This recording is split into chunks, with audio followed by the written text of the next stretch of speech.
Hello everyone and welcome back. In the previous video, we designed a bathroom organizer using Autodesk Inventor Professional. It is a very simple part. We used simple methods, simple features, and we used the features we have covered so far in the tutorial.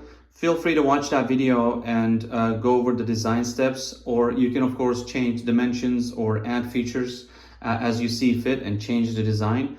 But I finally finished 3D printing it and I installed it on the wall, so I wanted to share the results with you. As you can already see that I could have done a better job with the installation. I drilled a hole in the wrong location. I'm sure you won't make that mistake. I don't know how I made it. But I installed it on the wall and it looks pretty good. I have the toothbrush holders here, toothpaste holder here. There's a tray here which I use for the deodorants.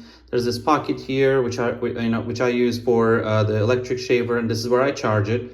And I have this additional tray for the electric shaver attachments, and I have a separator in between. And I can already see some potential improvements and mistakes that I made in the design.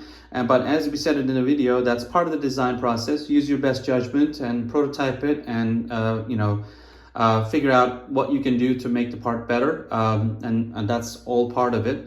So I could have made these internal walls taller. That would have kept these items more secure, and I could have avoided using too many fillets on the internal walls. And also on the outer edge of the back surface, I could have avoided using fillets there because it made it more difficult to 3D print. But other than that, this part does the job. All those items were here next to the sink. Now everything is organized on the wall.